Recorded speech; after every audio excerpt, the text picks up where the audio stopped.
Sir अगर किसी को ब्रेथ लेने में प्रॉब्लम हो तो क्या दें उनको, मतलब कि सांस लेने में प्रॉब्लम हो तो क्या दें उनको? सांस लेने में प्रॉब्लम कई वजह से होती है। अगर लंग्स की प्रॉब्लम्स की वजह से तो डेफिनेटली हमारा सांस लेने की प्रॉब्लम के केस में टीपॉली, कॉर्डिसेप्स और ओपीसी ये हमारे पास अच्छे सप्लीमेंट्स हैं। अगर हार्ट की प्रॉब्लम हो तो कोएंजाइम और ओमेगा और जिंक भी दे सकते हैं। सांस लेने की प्रॉब्लम होने पे चेस्ट पे हेड केयर का मसाज भी बहुत अच्छा हेल्प करता है। बीसीएम की थेरेपी से रिलीफ मिलता है सांस लेने की तकलीफ में। जी। और प्रीतम कानकर जी का आया है मैसेज आपके लिए डॉक्टर साहब। वो कह रहे हैं good morning sir, right now I am in my stall promotion and will watch it later in Facebook live. जी सर, आपकी आवाज थोड़ी धीमी आ रही है। तो वो आपके जी, तो प्रीतम जी का मैसेज है। एक्चुअली मेरे ना यहाँ पे पता नहीं क्या इशू चल रहा है, वाईफाई और फाइबर ऑप्टिकल होने के बाद भी कई बार ये नेटवर्क की प्रॉब्लम आ रही है। तो good morning Anurag sir, right now I am in my stall promotion, will watch it later in Facebook. वो फेसबुक पे दोबारा से देखेंगे। नवनीत जी सर, अस्थमा की बहुत प्रॉब्लम है। तो नवनीत जी का क्वेश्चन है सर, अस्थमा की बहुत ज्यादा प्रॉब्लम है तो उसको कैसे हम हैंडल कर सकते हैं, कौन सा प्रोडक्ट देने चाहिए? अस्थमा की प्रॉब्लम है तो कॉर्डिसेप्स, ओमेगा और ओपीसी दीजिए और हेड केयर का मसाज कीजिए चेस्ट पे। एक्यूलाइफ की थेरेपी दे सकते हैं अस्थमा के पॉइंट्स पे, बहुत अच्छा रिजल्ट है एक्यूलाइफ का। एच कप के पानी से बहुत अच्छा रिजल्ट आता है अस्थमा में। तो डॉक्टर जो अस्थमा में ये सप्लीमेंट देने हैं, इसका डोजेस क्या रहेंगी? डोजेस है cordyceps 2 capsules two twice, OPC 3 capsule खाली पेट में जैसे देते हैं, जिंक उनको 2 कैप्सूल 2 बार दीजिए और ओमेगा 1 ही बार। तो ये जो कॉर्डिसेप्स लेने हैं ये सर एम्प्टी स्टमक लेने हैं? जी सर, कॉर्डिसेप्स एम्प्टी स्टमक लेने हैं? कॉर्डिसेप्स एंटी स्टमक नहीं लेना सर। कॉर्डिसेप्स खाना खाने से आधा घंटा पहले, लंच से आधा घंटा पहले 2 कैप्सूल और डिनर से आधा घंटा पहले 2 कैप्सूल। ओके। और मैं अनुपम Tiwari ji, very good morning. Anurag ji, good तो मॉर्निंग अनुपम तिवारी अनुपम जी जी। का से, और सुखीजा जी जो मोहाली से हैं, वेरी गुड मॉर्निंग। और Jasmeet Kaur, very good morning ji. Sonal Patel, good morning doctor Anurag good sir morning and ma'am. Looking very beautiful both of you. Thank you Sonal ji. Reena Kanwar ji, very good morning. Shailesh ji sir, 2 साल के गले में खराश है तो क्या लें? 2 साल से गले में 2 साल से इरिटेशन है अगर तो क्या लें? इतने लंबे समय तक अगर गले में खराश रहती है तो ऐसा मोस्टली जो हमारा विंड पाइप है उसमें कुछ इन्फेक्शन है, या रेगुलर उनको किसी एलर्जी की प्रॉब्लम है, या फिर उसमें श्रिंकेज या किसी तरह का इन्फेक्शन की प्रॉब्लम होती है। तो जो विंड पाइप के पॉइंट्स हैं हमारे एक्यूलाइफ में, उसकी थेरेपी से फायदा मिलता है।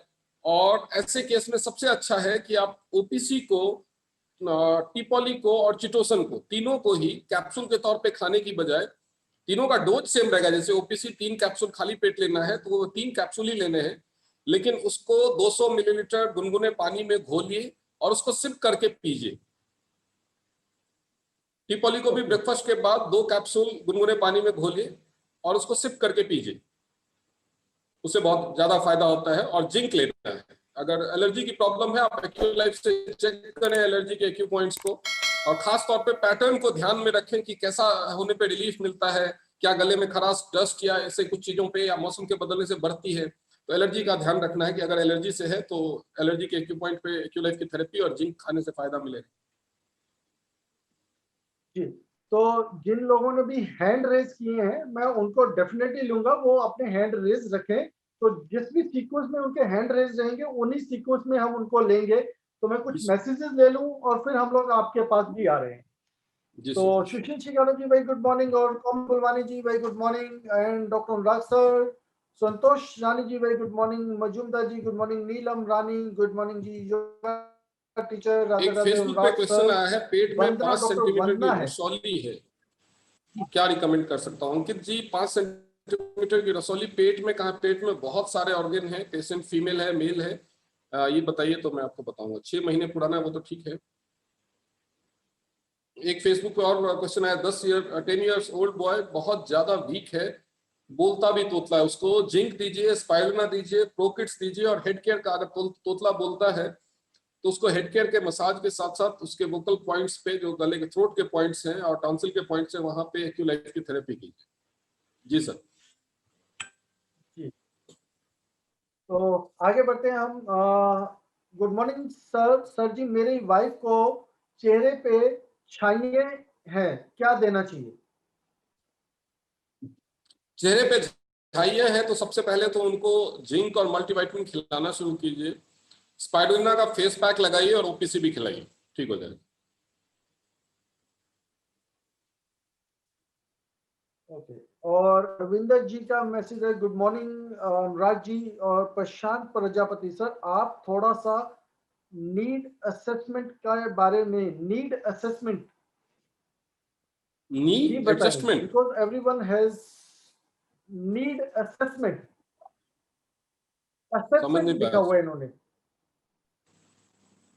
शायद रिप्लेसमेंट लिखना तो चाहते होंगे, प्रशांत जी घुटने आप बदलने हैंड की। रेज करिए। हाँ, नीड रिप्लेसमेंट हो सकता है, तो ये हैंड रेज कर लेंगे। हाँ, हैंड रेज तो करके हम पूछ फिर लेंगे। जी जी। कलावती कानपुर से very good morning. Ramakant ji very good morning. Priyanka good morning Sonkar to very good everyone. Morning जी।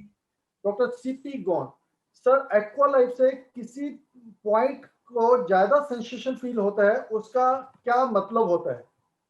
देखिए, हमारे पास एक शाओशैंग करके जो न्यूट्रल पॉइंट है, जो थंब पे है, सर्वाइकल पॉइंट के पास, वहां पे जब हम एक्यूलाइफ से टच करते हैं तो जितना सेंसेशन आता है उसको बेंचमार्क मानिए। वहां से ज्यादा जहां पे सेंसेशन महसूस होता है, सेंसेशन दो तरह के होते हैं। एक तो पिंचिंग सेंसेशन होता है कि जैसे कोई चुभा रहा है कुछ, उसके अंदर कोई प्रिक कर रहा है, और दूसरा होता है वाइब्रेशन का। तो जहां पे प्रिकिंग का सेंसेशन ज्यादा तेज होता है आपके शाओशैंग यानी न्यूट्रल पॉइंट जो थंब के पास यहाँ पे होता है उससे ज्यादा, यहाँ पे वो कोई दिखाता है कि कोई पोटेंशियल प्रॉब्लम है, और वो problem most of the cases में पेशेंट को भी पता होती है, यानी उस प्रॉब्लम का लेवल ज्यादा है, ट्रीटमेंट की इमीडिएट रिक्वायरमेंट है। अगर उसके बराबर या उससे ज्यादा ना होकर के उससे कम हो, तो यानी प्रॉब्लम की शुरुआत उस पर्टिकुलर पॉइंट में जो ऑर्गन को वो इंडिकेट करता है, या जो हेल्थ इश्यू को, हेल्थ कंडीशन को वो पॉइंट इंडिकेट करता है, वहां पे प्रॉब्लम की शुरुआत हो चुकी है। बहुत माइनर हो या बिल्कुल ना हो, तो इसका मतलब वो ऑर्गन या वो पॉइंट, वो हेल्थ कंडीशन हेल्दी है। राइट। और अमन जी का क्वेश्चन है कि अगर कोई अच्छा खाना भी खाता है लेकिन फिर भी वो बहुत स्लिम है, तो उनको कौन से सप्लीमेंट देने चाहिए? और उन्होंने एज तो नहीं यहाँ पे मेंशन की है, तो हम इसके बारे में सर आप बताएंगे? सर, अगर एक खाना अच्छा खाता है और स्लिम है तो ये अच्छी बात है। स्लिम होना कोई बुरी बात नहीं है। अगर उनके हाइट और उम्र के हिसाब से उनका वजन सही है तो कोई दिक्कत नहीं है।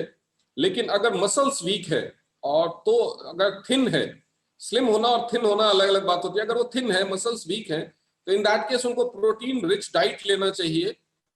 और अगर वेट अंडर वेट है, वेट बहुत कम है, तो इन दैट केस उनको 3 बार दिन भर में बड़े बड़े मील्स की जगह 2-3 घंटे पे छोटे छोटे मील्स ज्यादा खाने चाहिए।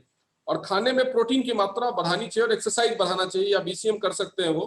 प्रोटीन के लिए अपना एडल्ट प्रोटीन, अगर वो एडल्ट है, एज नहीं मेंशन किया उन्होंने, लेकिन अगर एडल्ट है तो एडल्ट प्रोटीन लेना चाहिए। प्रोकिट्स एज के हिसाब से जो भी सूट करता है उनके एज को। स्पाइरुलिना ले सकते हैं, मल्टीविटामिन ले सकते हैं मसल्स को डेवलप करने के लिए। लेकिन एक्सरसाइज जरूरी है, खाली जी, प्रोटीन लेने से काम नहीं होगा। डेफिनेटली, बिल्कुल प्रोटीन लेके उसको एक्सरसाइज से डाइजेस्ट करना जरूरी हो जाता है। जी सर, जी सर। जसमीत जी का क्वेश्चन है, सर एक पर्सन को शुगर है, बॉडी वेट भी ज्यादा है एंड फंगल इन्फेक्शन काफी है, उनको क्या सजेस्ट करें?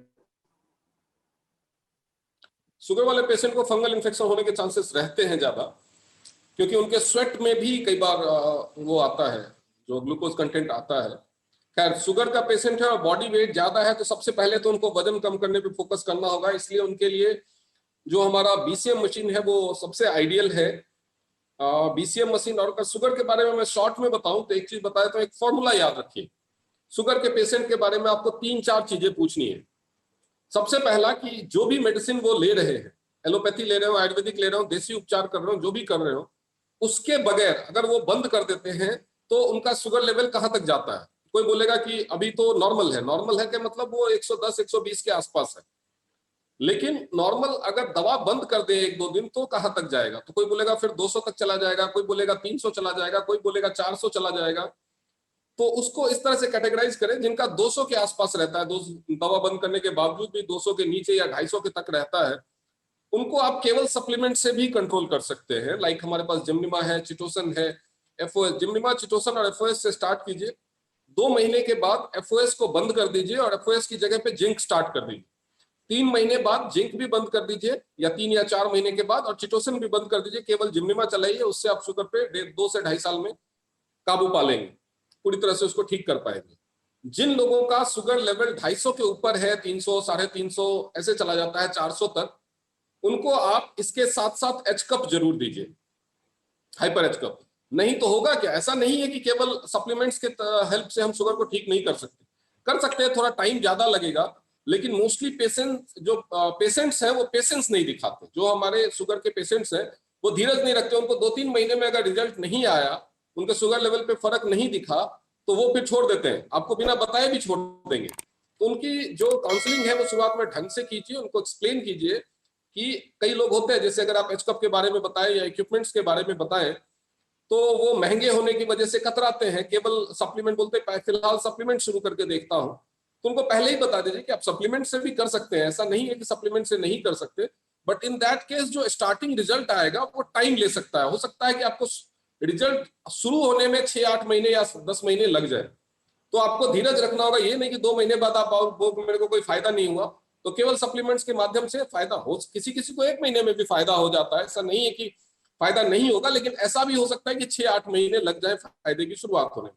लेकिन एच कप देने से फायदे की शुरुआत जल्दी हो जाती है। 90% केसेस में पहले महीने से फायदे की शुरुआत हो जाती है। अगर वजन ज्यादा है, ओबेसिटी मतलब ओबेसिटी ग्रेड 2 में है, 20% जो बॉडी का आइडियल वेट है उससे 20% से ज्यादा की कैटेगरी में है, तो इन दैट केस आप उनको बीसीएम रेकमेंड कीजिए, क्योंकि ऐसे केसेस में मोस्टली फैटी लिवर भी होता है। अगर लिवर पे फैट है तो फिर शुगर को कंट्रोल करना थोड़ा मुश्किल होता है, और ऐसे लोगों का मेटाबॉलिक रेट भी कम होता है। और जो शुगर है एक मेटाबॉलिक डिसऑर्डर है, तो उसके मेटाबॉलिज्म को ठीक करने के लिए बीसीएम बहुत हेल्पफुल है। ऐसे केसेस जिसमें पेनक्रियाज का कुछ माल फंक्शन है, पेनक्रियाज इनेक्टिव है, या पेनक्रियाज में सिस्ट है, या पेनक्रियाज में कोई और पेनक्रियाटिस की प्रॉब्लम है, या फिर जिनको इंसुलिन लगता है, इन शॉर्ट अगर बोले कि इंसुलिन डिपेंडेंट है वो, तो उस केस में एच कप के साथ साथ आपको एक्यूलाइफ भी इस्तेमाल करना होगा। अगर पेनक्रियाज की कोई प्रॉब्लम है तो बिना एक्यूलाइफ की थेरेपी पेनक्रियाज के पॉइंट्स पे दिए हुए आपके लिए उसको पूरी तरह से ठीक कर पाना पॉसिबल नहीं है। तो उस केस में कम से कम उनको 15-15 दिन की 6 साइकिल, 15 दिन थेरेपी, फिर 2 दिन गैप, फिर 15 दिन थेरेपी, फिर कम से कम 6 साइकिल जरूरी है पेनक्रियाज के पॉइंट्स पे, तब आपको रिजल्ट मिलना शुरू होगा। तो एक फॉर्मूला याद रखिए, 200 से 250 तक सप्लीमेंट्स, उसके ऊपर अगर है तो आप एच कप रिकमेंड करेंगे, और अगर इंसुलिन है तो आप एक्यूलाइफ भी रिकमेंड करेंगे। ऐसा नहीं है कि इंसुलिन नहीं है तो एक्यूलाइफ नहीं दे सकते, ज्यादा फायदा होगा, बट बजट के कस्टमाइजेशन के हिसाब से मैं बोल रहा हूं। जो ओवरवेट है, जिनका वजन जरूरत से ज्यादा है, उनको बीसीएम रिकमेंड करेंगे। जो अंडरवेट है, जिनका वेट लॉस हुआ है शुगर की वजह से, उनको हम डायबिटिक प्रोटीन जरूर रिकमेंड करेंगे। ऐसा नहीं है कि जिनका नहीं हुआ है उनको डायबिटिक प्रोटीन नहीं दे सकते, लेकिन मैं बजट के कस्टमाइजेशन के हिसाब से बोल रहा हूँ, क्योंकि ये ट्रीटमेंट लंबे समय तक चलता है, लोगों को ज्यादा पैसा खर्च करना होता है, तो हमको उसका भी ध्यान में रखना चाहिए। हम यहाँ पे केवल बिजनेस के पर्पज से नहीं है, हमारा पहला पर्पस है लोगों को अच्छा स्वास्थ्य देना, पैसा तो अपने आप पीछे आएगा। वेरी गुड जी। तो हरविंदर जी का क्वेश्चन है कि कौन से सप्लीमेंट देने चाहिए टाइफाइड में? टाइफाइड एक टेम्परेरी इन्फेक्शन है जिसको नॉर्मली भी एंटीबायोटिक्स के दम पे कंट्रोल किया जा सकता है। और मैं आप लोगों को बताऊं, अगर एंटीबायोटिक की बात करें तो हमारे पास 3 ऐसे सप्लीमेंट हैं जो नेचुरल हर्बल एंटीबायोटिक आप उसको बोल सकते हैं। वो है हमारा जिंक, टीपॉली और कॉर्डिसेप्स। तो टाइफाइड के केस में आप ये तीनों दे सकते हैं। और इसके साथ साथ सिंस टाइफाइड हमारे ब्लड के फॉर्मेशन पे, ब्लड के फंक्शनिंग पे भी अफेक्ट करता है, तो स्पाइरुलिना, Fe+ और मल्टीविटामिन भी दे सकते हैं। और नवनीत जी का क्वेश्चन है, हार्ट में बहुत कोलेस्ट्रॉल बड़ा है, ब्लॉकेजेस काफी हैं, तो डॉक्टर्स ने ऑपरेशन के लिए एडवाइस किया है, तो इसमें हम कैसे हेल्प आउट कर सकते हैं? सबसे पहले तो जो उनको हेड केयर और एक्यूलाइफ की थेरेपी स्टार्ट कीजिए। जो हार्ट की आर्टरीज है उन पे एक्यूलाइफ की थेरेपी कीजिए, कोलेस्ट्रॉल वाले पॉइंट पे एक्यूलाइफ की थेरेपी कीजिए। आप चाहे तो बीसीएम भी करवा सकते हैं, बहुत अच्छा रहेगा। उनको हेड केयर का मसाज दीजिए, रिस्ट पे, चेस्ट पे और हेड पे भी। ये दोनों तो मस्ट है, बीसीएम तीसरा ऑप्शनल है।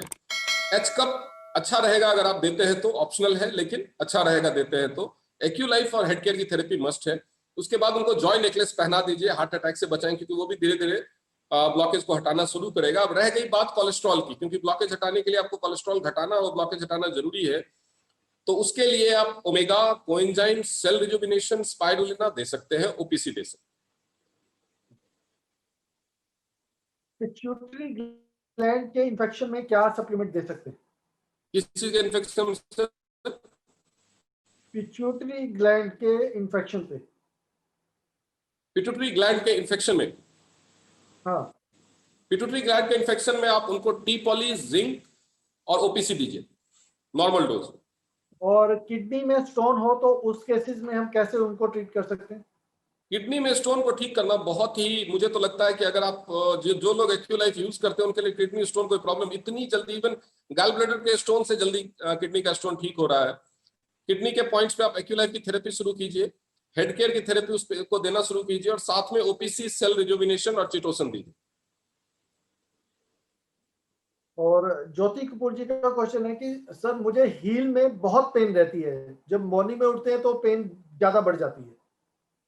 हील में अगर आपको बहुत ज्यादा पेन रहती है तो हेड केयर जो अपरेटस है हमारा, उसको अगर वाइब्रेशन मोड में टॉलरेट कर सकते हैं तो ठीक है, नहीं तो बिना वाइब्रेशन के ही उसको आप अपने हील पे रखिए और शायद उसका मसाज दीजिए 10-15 मिनट।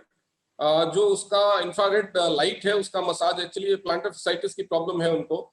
और उसके अलावा पैंटी लाइनर को सॉक्स के अंदर गीला करके डाल के रात में सॉक्स पहन के सोइए। पैंटी लाइनर को रात भर चिपका के रखिए, और एफई प्लस, स्पाइरुलिना और सेल रिजुविनेशन खाइए।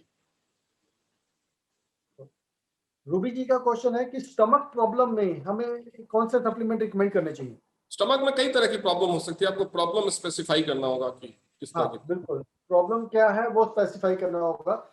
सारिका जी का क्वेश्चन है कि बार बार मुंह में छाले हो जाते हैं, उसके लिए क्या कर सकते हैं? मोस्ट प्रोबेबली बार बार मुंह में छाले होना पेट में एसिड ज्यादा बनने का इंडिकेट करता है।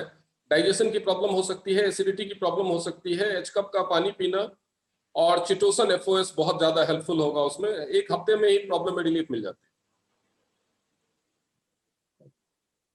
बैक पेन में कैसे यूज करें बीसीएम को? क्या चीज सर? बैक पेन में क्या यूज करें? किसी भी तरह का जो बॉडी का स्ट्रक्चरल पेन होता है उसके लिए हमारे पास सबसे अच्छा हथियार है एक्यूलाइफ। किसी भी तरह के दर्द में 3 दिन में रिलीफ मिल जाता है। अगर आप बहुत अच्छे मास्टर हैं एक्यूलाइफ को ऑपरेट करने के तो 1 दिन में भी रिलीफ मिल सकता है। तो सबसे पहला, अगर किसी भी तरह का दर्द है तो सबसे पहला जो हथियार आपके दिमाग में आना चाहिए वो है एक्यूलाइफ की थेरेपी। पहले आप दर्द को मैनेज कीजिए, उसके बाद उसका ट्रीटमेंट स्टार्ट कर सकते हैं। बैक पेन के कई रीजन होते हैं, तो आपको एक्यूलाइफ से जांच करके, या तो अगर पेशेंट का कोई क्लिनिकल जांच हुआ है या लैब टेस्ट हुआ है या कोई रेडियोलॉजी टेस्ट हुआ है तो उसके हिसाब से आपको पता चल जाएगा।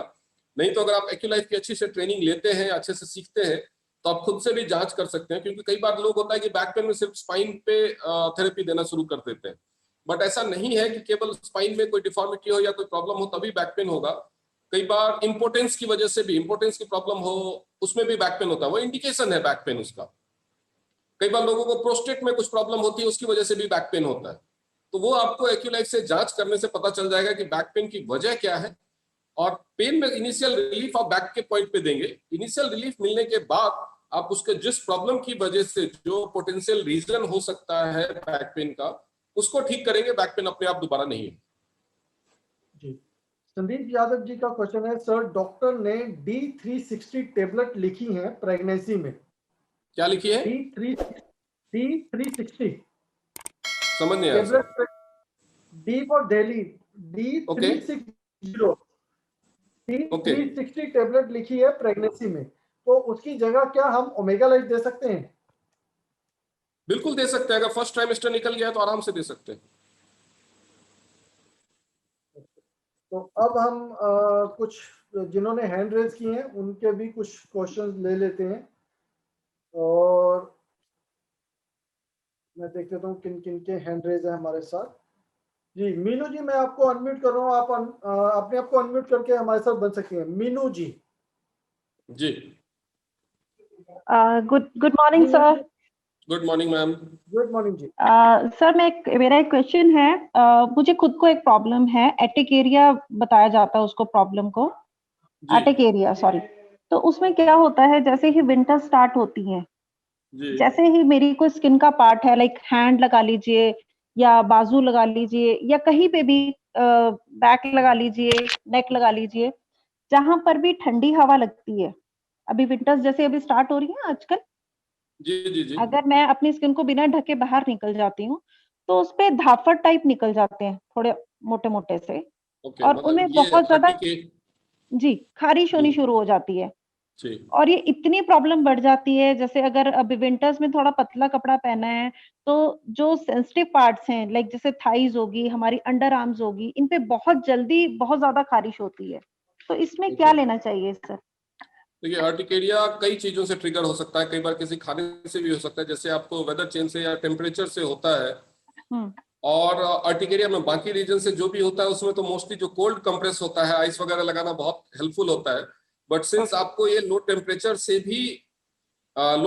से ही ट्रिगर हो रहा है, तो जी, उसमें वो आपको हेल्प नहीं करेगा। इसमें जो आपको हेल्प करेगा वो है हमारा टीपॉली, कॉर्डिसेप्स और स्पाइरुलिना। ओके, ओमेगा और कोएंजाइम भी ले सकते हैं आप, अच्छा रहेगा साथ में। ओमेगा, ओमेगा और कोएंजाइम। ठीक है जी, और सैनिटेशन का अच्छा खासा ध्यान रखिए, जी, क्योंकि ये बैक्टीरियल इन्फेक्शन से भी ट्रिगर होता है। तो आप ओके, जो भी कपड़े पहने वो अच्छी तरह से सैनिटाइज हो, हुँ, डिसइंफेक्टेंट हो, और खास तौर पे अगर आप उस चीज के पर्पस के लिए अपना जो फ्रूट एंड वेजिटेबल क्लीनर है उसको इस्तेमाल करें, या खास तौर पे आप जहाँ पे कपड़े रखते हैं उस क्लोजेट में आप हमारा जो जैसे फ्रूट एंड वेजिटेबल क्लीनर अभी आउट ऑफ स्टॉक है, तो आप जो हमारा फ्रिज प्योरीफायर है उसको इस्तेमाल कर सकते हैं ओके, अपने कपड़ों के उसमें क्लोजेट में। उसको इस्तेमाल करें तो आपके कपड़ों में बैक्टीरिया का इन्फेक्शन नहीं रहेगा, तो इससे आपको रिलीफ मिलेगा। ओके। एक सर, एक फंगल इन्फेक्शन मुझे लग रहा है कि जैसे मुझे स्किन में जो प्रॉब्लम आ रही है ना, उसकी वजह से कुछ फंगल इन्फेक्शन बहुत ज़्यादा बढ़ता जा रहा है। मेडिसिन यूज़ करती हूँ। राइट राइट राइट, वो फंगल इन्फेक्शन, वो वही चीज मैंने बताया कि ये चीज करने से होगा। आप कहीं ना कहीं से अरेंज कीजिए, रुपेश सर के पीछे पड़िए, कहीं से अरेंज करके वो आपको फ्रूट एंड वेजिटेबल क्लीनर दे, उसके पानी ओजोनाइज वाटर से नहाइए, आपके लिए बहुत फायदेमंद ओके। रहेगा। एक मुझे कभी भी स्वेटिंग नहीं होती थी, और अब मतलब स्वेटिंग होती थी तो उतनी स्मेल नहीं आती थी। अभी लास्ट 2-3 ईयर से ये सारी प्रॉब्लम्स आ रही हैं। लास्ट 3 ईयर से, जैसे आर्टिकेरिया वाली बताई मैंने। फंगल इन्फेक्शन हम्म। मुझे लास्ट 6-7 मंथ से बहुत ज़्यादा हो रहा है। और थर्ड, जो हम्म, स्वेटिंग जो मुझे हो रही है, चाहे वो विंटर्स में हो रही है, चाहे वो समर्स में हो रही है, उसमें बहुत जी। ज़्यादा स्मेल आ रही है। तो उस अब केस जैसे, में आप ओपीसी और चिटोसन लेना शुरू कीजिए, या एच कप का पानी पीजिए, आपको लिवर के क्लींजिंग की जरूरत है। ओके, ठीक है सर। और सर, एक मेरी पेशेंट है, उसको एक मेंस्ट्रुएशन प्रॉब्लम आ रही है। पहले अभी तक तो शी इज़ 37-38 इयर्स, ओके। ये एज है उसकी। अभी तक वो नॉर्मल चल रहा था, तो उसके बेबी होने के बाद, बेबी उसका 3-4 इयर्स का हो गया है। तो ओके। बेबी होने के बाद उसको लाइक जैसे पहले 3 डेज़ मेंस्ट्रुएशन प्रॉब्लम जो होती थी, वो होती 3 डेज़ चलती थी उसकी। अभी पूरा 5 डेज़ चल रहा है, लेकिन उससे पहले 3 डेज़ पहले उसको ड्रॉपिंग स्टार्ट हो जाती है। ओके। ड्रॉप्स आनी शुरू हो जाती है, नॉट प्रॉपरली ओपनली नहीं आ रही है, बट उसको पैड ये यूज़ करना पड़ रहा है। और ये मोस्ट 5 डेज़ प्रोबेबली कंप्लीट बहुत हो सारे रही है। हार्मोनल चेंजेस आते हैं प्रेगनेंसी के दौरान। तो जी, ये ज्यादातर रीजन, अगर उनको कोई एबनॉर्मल एब्डोमिनल पेन नहीं है लोअर एब्डोमेन में, तो हुँ, मोस्ट लाइकली ये हार्मोनल इम्बैलेंस की वजह से होगा। ओके, ठीक है, उनको एक बार थायराइड अपना चेक करवाने के लिए और लोअर एब्डोमेन का अल्ट्रासाउंड कराने के लिए बोलिए। अगर उसमें कोई एबनॉर्मेलिटी है तो वो रुपेश सर से मेरा नंबर लेकर के आप मुझे कांटेक्ट कीजिए, उनका रिपोर्ट भेजिए, फिर मैं बता दूंगा, क्योंकि एग्जैक्ट रीजन। अदरवाइज अगर आप चाहते हैं तो हुँ, हमारे 3 सप्लीमेंट हैं जिनको लेने से हुँ, पीरियड्स की जो नॉर्मल जनरल प्रॉब्लम्स है, कोई अगर स्पेसिफिक बहुत बड़ा रीजन नहीं है उसके पीछे, तो वो हुँ, सॉर्ट आउट हो जाती है। वो है ओमेगा, जिंक, ओपीसी, मल्टीविटामिन, एफी+, और ये जनरल सप्लीमेंट है। नॉर्मली 99% फीमेल को इसकी जरूरत होती ही होती है, ओके, तो वो लेना शुरू करें, मोस्ट प्रोबेबली ये सॉल्व हो जाएगी। अगर कोई स्पेसिफिक रीजन है, जैसे कोई नॉर्मल टाइप का पेन या हार्डनेस या हेवीनेस उनको लोअर एब्डोमेन में रहती है, या जो जैसे मैंने अभी कुछ दिन पहले एक सेशन किया था, उसका पीडीएफ आप लोगों को मिला होगा शायद, लेट्स टॉक पीरियड्स। तो उसमें पीरियड्स के एब्नॉर्मलिटी के सारे रीजंस मैंने डिस्कस किए थे, उसमें से देख लीजिए।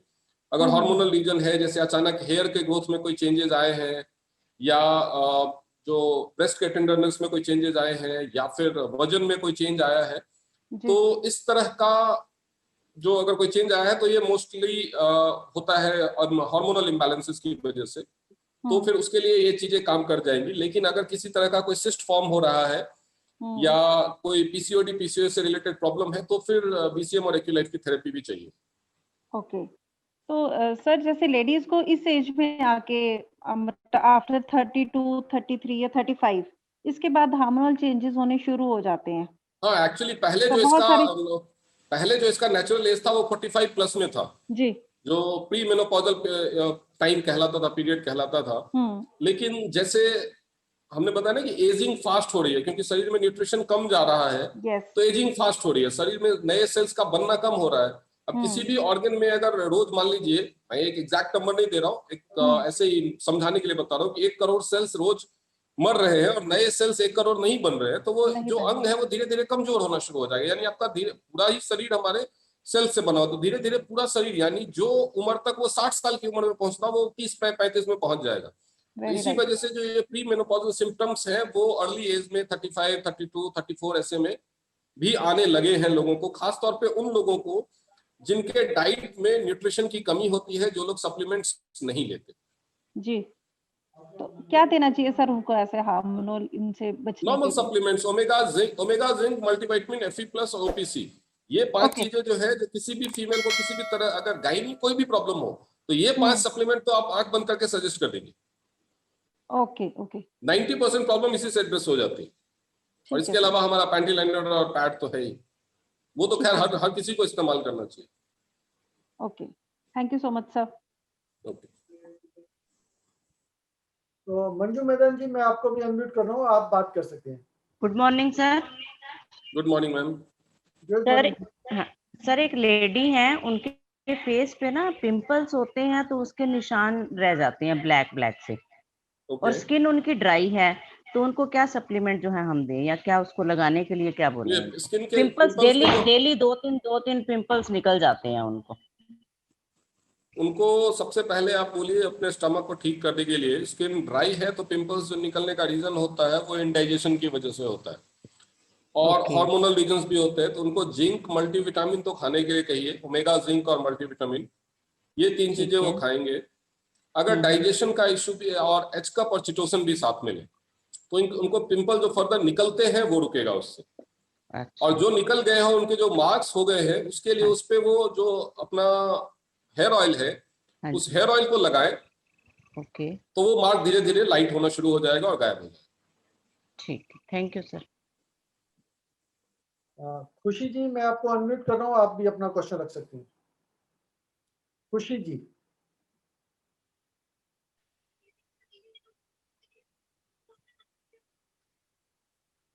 जी खुशी जी, आप बात कर सकती हैं। हाँ जी सर, नमस्ते। नमस्ते मैम। नमस्ते रूपेश सर। नमस्कार जी, नमस्कार जी, आप क्वेश्चन पूछें। हाँ जी, मेरा क्वेश्चन ये थे ना सर, एक पेशेंट था, कल ही मेरे को मिला था, उसको ना थोड़े मेंटल प्रॉब्लम है, तो यहाँ से तो हम बिठा के ले गए थे, और वहाँ पे डॉक्टर जब को चेकअप कराने के लिए, लेकिन वो अंदर गए ही नहीं जी। तो ऐसे जाते ही नहीं किसी के पास, तो उनको क्या दे हम? मेंटली मतलब उनको प्रॉब्लम है, ऐसे तो है नहीं, लेकिन अकेले में बात करते हैं, और अकेले में ऐसे कभी कभी उनको मन करता है कि ऊपर से छत से कूद जाए। घर वाले बहुत ज्यादा परेशान है, बहुत सारे डॉक्टर को दिखा लिया, डॉक्टर ने बोला था उनको पूरे जो करने के लिए बोलते हैं ना, पूरे बॉडी चेकअप, क्या बोलते हैं उसको, MRI करने के लिए बोला था। लेकिन वो वहां भी नहीं जाते चेकअप करने के लिए। तो ये मेंटल प्रॉब्लम 2 तरह की होती है, एक तो फिजियोलॉजिकल होती है, एक बिहेवियरल होती है। मतलब एक साइकियाट्रिक केस होता है, एक साइकोलॉजिकल केस होता है। तो मेंटल प्रॉब्लम में ऐसे डायरेक्टली कुछ चीजें, देखिए सप्लीमेंट्स तो हम सजेस्ट कर सकते हैं, लेकिन अगर ट्रीटमेंट की बात करें, जो सप्लीमेंट उनको फायदा पहुंचाएगी वो हम सजेस्ट कर सकते हैं। लेकिन अगर ट्रीटमेंट की बात करें तो उस केस को अच्छी तरह से समझना होगा, उनका टेस्ट रिपोर्ट्स मुझे देखना होगा कि एक्चुअल में इश्यू क्या है। कई बार जो मेंटल प्रॉब्लम्स होती है वो स्ट्रेस की वजह से भी ट्रिगर हो सकता है। कई बार मेंटल प्रॉब्लम कोई बहुत बड़ी ट्रैजिक इमोशनल इवेंट से भी रिलेटेड हो सकता है। कई बार वो ब्रेन में जो हमारे वायरिंग है उसमें मालफंक्शन की वजह से हो सकता है। ब्लड सर्कुलेशन और ऑक्सीजन की सप्लाई ब्रेन में ठीक से नहीं हो पा रही है, उसकी वजह से हो सकता है। तो या कई बार क्या होता है कि ओवर सप्लाई हो रही है, उसकी वजह से भी हो सकता है। तो डायरेक्टली किसी इक्विपमेंट को सजेस्ट कर देना बहुत अच्छा नहीं होगा।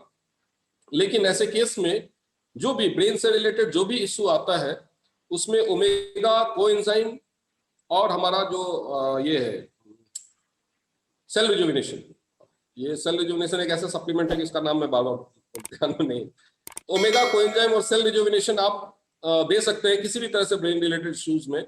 लेकिन जब तक पूरी तरह से कारणों का पता ना चल जाए कोई भी इक्विपमेंट इस्तेमाल ना करें और कॉर्डिसेप्स ना दे, क्योंकि हो सकता है कॉर्डिसेप्स एक ब्लड सर्कुलेशन को इंप्रूव करने के लिए बहुत ही फास्ट काम करता है, तो वो प्रॉब्लम को हो सकता है शुरुआती तौर पे बढ़ा दे अचानक।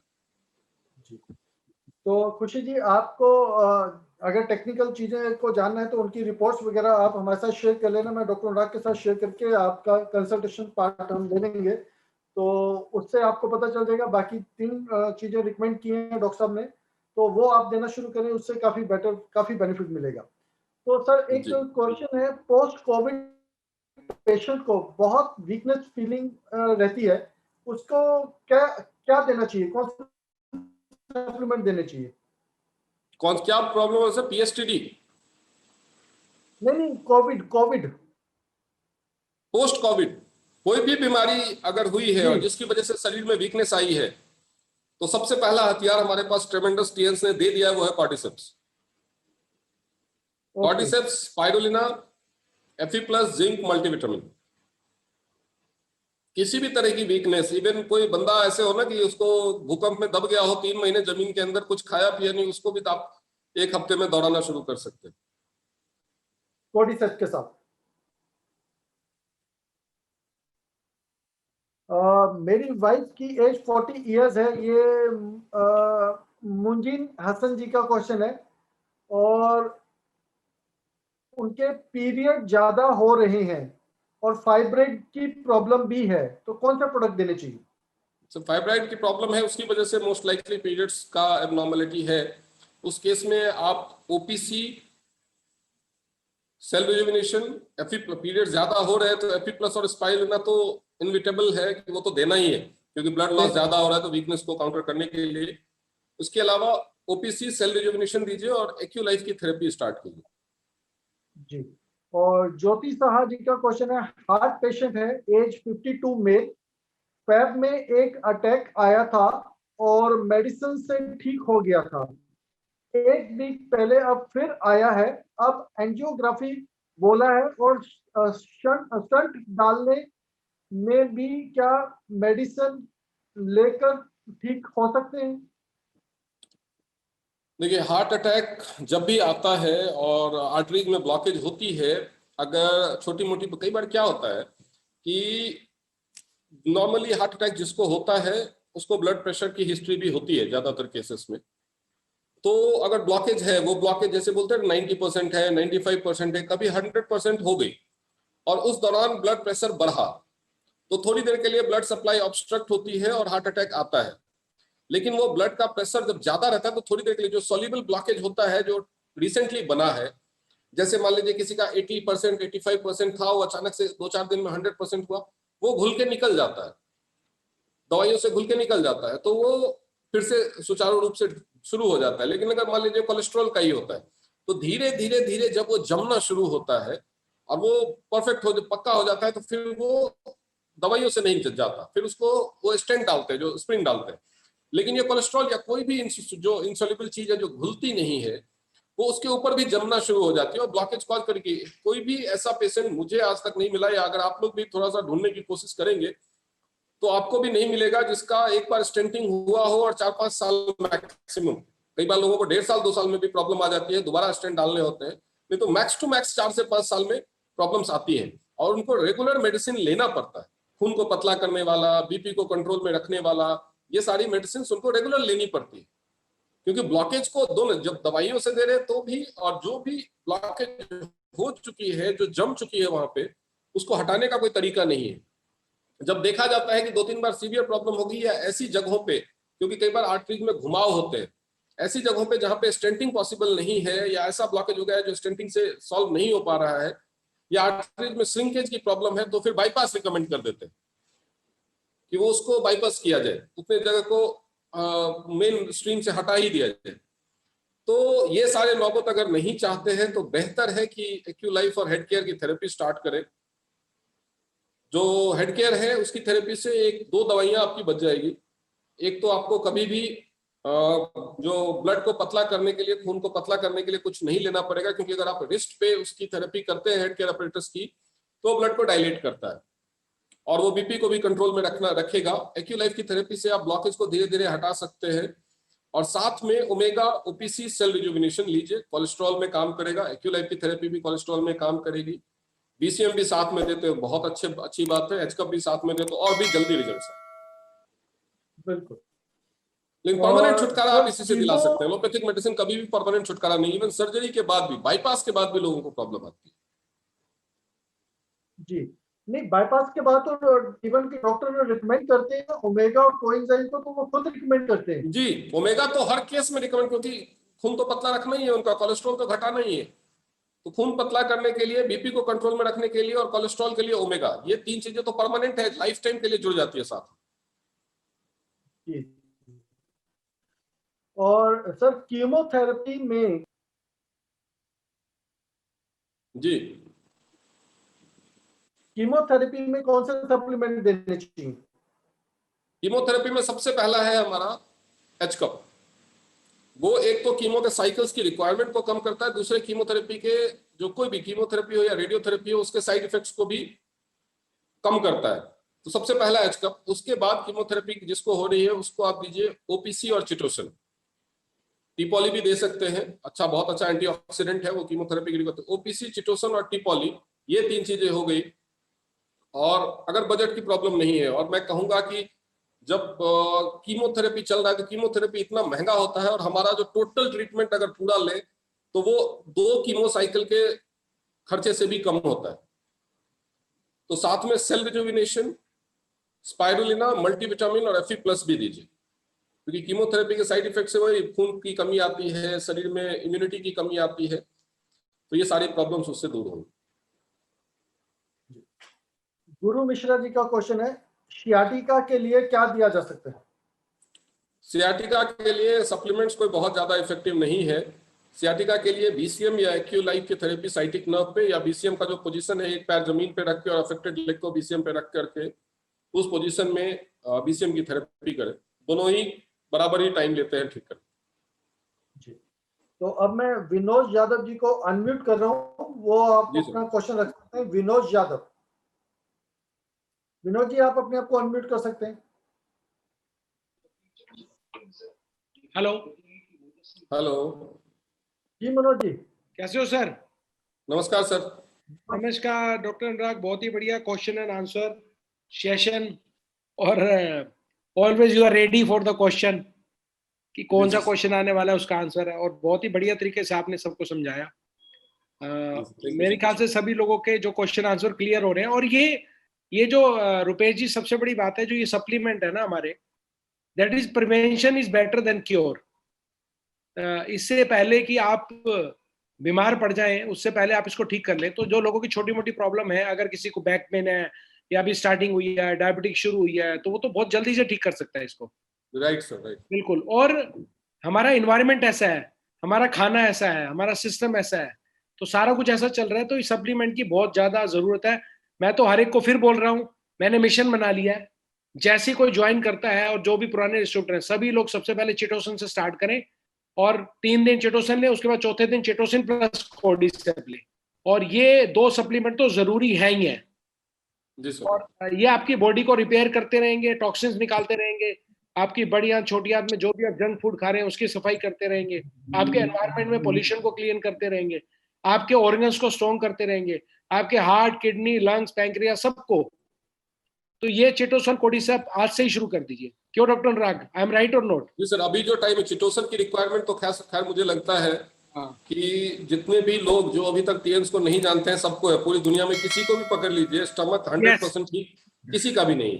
बिल्कुल। दूसरा, अभी का जो टाइम चल रहा है कोरोना का, और लोग थोड़ा सा भी सर्दी जुकाम होता है डरने लगते हैं, और लोग उसको देख करके, खुद वो भले ना डरे, उसको देख करके दुनिया डरने लगती है। तो और कोरोना से जितने भी ऑर्गन अफेक्ट होते हैं, कॉर्डिसेप्स स्पेशली उन्हीं ऑर्गन के ऊपर काम करता है। बिल्कुल। चिटोसन और कॉर्डिसेप्स तो आज के जमाने में आपके दो एकदम सशक्त हथियार है। अगर आप ये दोनों ले रहे हैं तो आपकी जिंदगी खुशहाल चलती रहेगी, हेल्दी रहेगी। बिल्कुल, हाँ बिल्कुल, आपने सही बात कह दी जो मैं कहना चाह रहा हूँ सब लोगों से।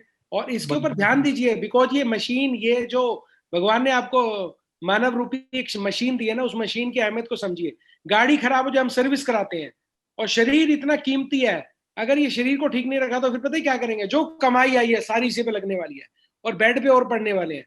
तो अपने आप को हेल्दी रखिए, अपने पड़ोसियों को, अपने रिश्तेदारों को, अपने माँ बाप को सबसे पहले घर से शुरुआत करिए। जब आप हेल्दी रहेंगे तो दूसरे आपको देखेंगे तो ऑटोमेटिकली वो भी कहेंगे कि हमें भी दो। तो ये जो सिस्टम है ना हमारा, ये बिल्कुल वंडरफुल है।